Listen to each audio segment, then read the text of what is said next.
Jemaah dirahmati Allah Subhanahu wa taala. Sebelumnya kita telah menyebutkan hadis tentang salasun muhlikat wa salasun munajjiyat. Ada 3 perkara yang membuatkan orang binasa di dunia ini dan di akhirat kelak. Wa salasun munajjiyat, dan 3 perkara yang menjadikan orang binasa di dunia, selamat di dunia ini dan di akhirat. Amma salasun muhlikat, adapun 3 perkara yang membinasakan seseorang di dunia ini dan di akhirat kelak adalah yang pertama syuhun muta', kikir, sifat kikir yang diikuti. Dan ini telah kita jelaskan di minggu sebelumnya. Kemudian yang kedua adalah hawan muttaba', yaitu hawa nafsu yang diikuti. Dan yang ketiga adalah i'jabul mar'i bi nafsihi, yaitu sifat ujub yang ada pada diri seseorang. Wa amma salasun munajjiyat, adapun 3 perkara yang menyelamatkan seseorang di dunia ini dan di akhirat kelak adalah al-adlu fil ghadabi war ridai, yaitu sifat adil fil ghadabi, baik itu dia dalam keadaan marah, war ridai, atau dia dalam keadaan tidak marah. Yang kedua adalah disebutkan oleh Rasulullah sallallahu alaihi wasallam, wal qasdu fil faqri wal ghina'i, yaitu memiliki sifat sederhana. Fil faqri, baik dia dalam keadaan fakir, wal ghina'i, atau dia dalam keadaan kaya. Kemudian yang ketiga kata Rasulullah sallallahu alaihi wasallam adalah wal khasyatullahi, dan takut kepada Allah Subhanahu wa taala fis sirri wal alaniyati, dalam keadaan kesendirian dan dalam keadaan khalayak ramai. Adapun hari ini insyaallah kita akan masuk kepada 3 perkara yang membinasakan, yaitu nomor 2, yaitu hawa nafsu yang diikuti. Jamaah dirahmati Allah Subhanahu wa taala, semua kita Allah ciptakan memiliki hawa nafsu, memiliki hawa nafsu. Allah Subhanahu wa taala menyebutkan di dalam Al-Qur'an, bagi orang-orang yang mengikuti hawa nafsunya, Allah mengatakan mereka adalah orang-orang yang tersesat. Allah mengatakan, afara'aita man ittakhadha ilahahu hawa wa adallahu Allahu ala ilmin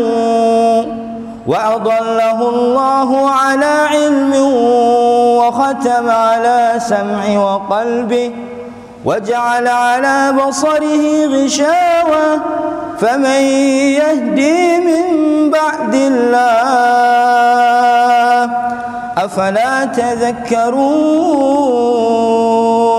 أفرأيت, maukah aku perlihatkan kepadamu wahai Muhammad, man ittakhadha ilahahu hawa, yaitu orang yang menjadikan ilahahu hawa nafsunya dipertuhankannya. Wa adallahu Allahu, Allah Subhanahu wa taala menyebutkan di sini adallahu Allahu ala ilmin, Allah Subhanahu wa taala menjadikan orang tersebut orang yang sesat. Wa ja'ala wa khatama ala sam'ihi wa qalbihi, kemudian Allah menutup sam'ihi, yaitu penglihatannya, wa qalbihi, hatinya, wa ja'ala ala basarihi ghishawah, dan Allah jadikan di penglihatannya ada ghishawah, yaitu penutup. Faman yahdi min ba'dillah, maka siapakah yang bisa menyelamatkan orang ini yang tersesat ini daripada Allah Subhanahu wa taala? Afala tadhakkarun, tidakkah kamu mengambil pelajaran daripada hal tersebut? Maka jamaah dirahmati Allah Subhanahu wa taala, orang-orang yang mengikuti hawa nafsunya di dunia ini merupakan orang-orang yang tersesat, orang-orang yang zalim. Disebutkan oleh Allah Subhanahu wa taala, fa in lam yastajibu lak kalau mereka tidak mengikuti wahai Muhammad, tidak memperkenankan wahai Muhammad, fa'alam annama yattabi'una ahwa'ahum, ketahuilah sesungguhnya mereka itu tidaklah mereka mengikutimu, tidak mau mengikutimu, melainkan ittaba'u ahwa'ahum, yattabi'una ahwa'ahum, mereka mengikuti hawa nafsu mereka. Wa man adallu mimman ittaba'a hawa, dan siapa lagi yang lebih sesat di permukaan bumi ini daripada orang-orang yang mengikuti hawa nafsunya, bighairi hudam minallah, tanpa ada petunjuk daripada Allah Subhanahu wa taala. Innallaha la yahdil qaumadz zalimin, dan sesungguhnya Allah tidak memberikan petunjuk kepada orang-orang yang zalim. Jamaah dirahmati Allah, Allah memerintahkan Nabi Daud alaihi salam agar berhukum dengan hukumnya Allah, berhukum dengan adil di permukaan bumi ini. Kalau engkau wahai Daud tidak berhukum dengan hukumnya Allah di permukaan bumi ini, maka sesungguhnya engkau adalah orang yang sesat. Ya Daud, inna ja'alnaka fil ardi khalifah, wahai Daud, kami menjadikan engkau penguasa di permukaan bumi ini, khalifatan fil ard, fahkum bainan nasi bil haqq, maka hukumlah manusia, adilah manusia dengan sebenar-benarnya, dengan seadil-adilnya. Kemudian Allah mengatakan, wala tattabi'il hawa, jangan engkau mengikuti hawa nafsumu, fayudillaka an sabilillah, sehingga engkau tersesat daripada jalannya Allah Subhanahu wa ta'ala. Maka jamaah dirahmati Allah Subhanahu wa ta'ala, janganlah kita mengikuti hawa nafsu kita di dunia ini.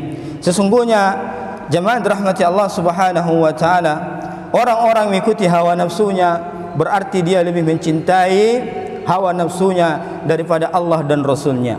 Dia telah menjadikan hawa nafsunya sebagai Tuhannya. Dia lebih mencintai hawa nafsunya daripada Allah dan Rasulnya. Makanya Rasulullah sallallahu alaihi wasallam mengatakan di dalam hadisnya, la yu'minu ahadukum hatta yakun hawahu tab'an lima ji'tu bih.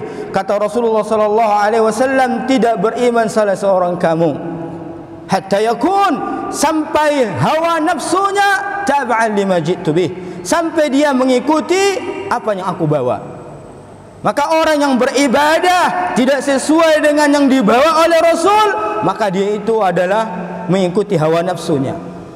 Orang yang berpakaian tidak sesuai pakaiannya Rasul, tidak sesuai dengan pakaiannya ummatul mukminin, istri-istri Rasulullah sallallahu alaihi wasallam, berarti dia berpakaian dengan hawa nafsunya.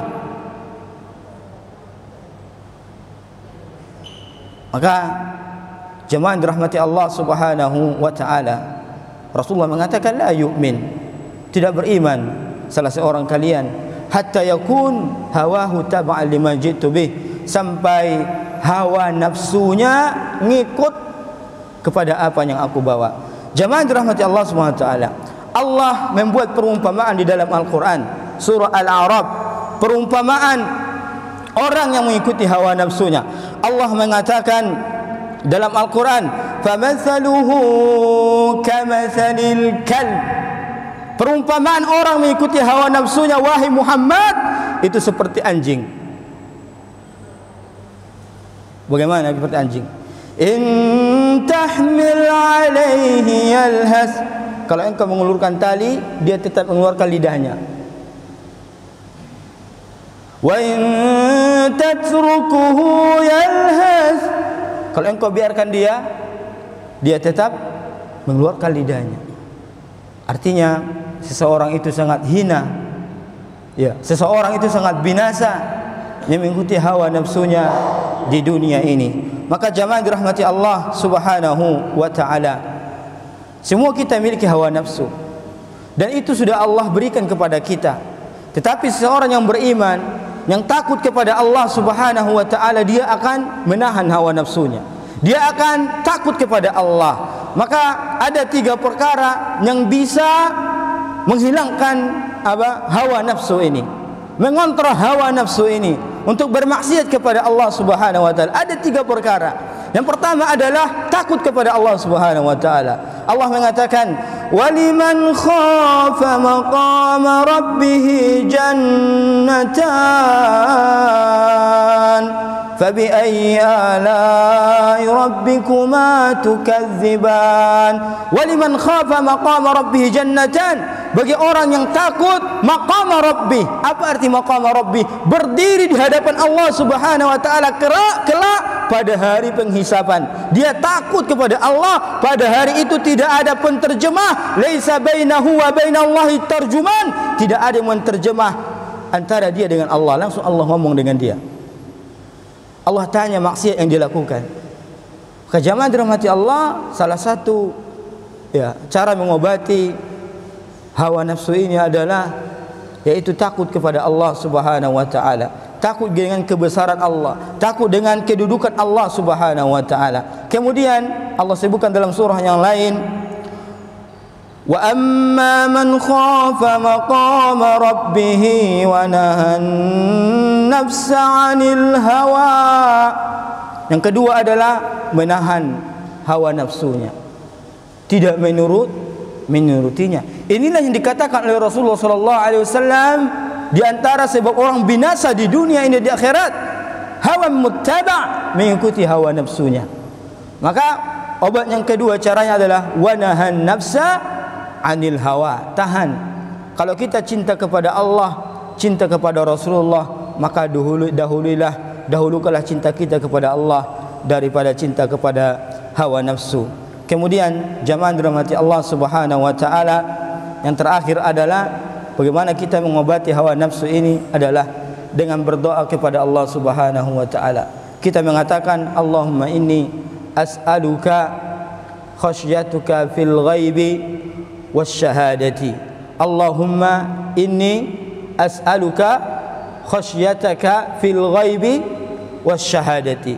Kita perbanyak doa ini ya di dalam salat kita. Allahumma inni as'aluka khasyataka fil ghaibi wasyahadati. Ya Allah, ya Tuhanku, ana meminta kepadamu rasa takut fil ghaibi, dalam keadaan sendiri, wasyahadati, atau dalam keadaan orang banyak, dalam keadaan ramai.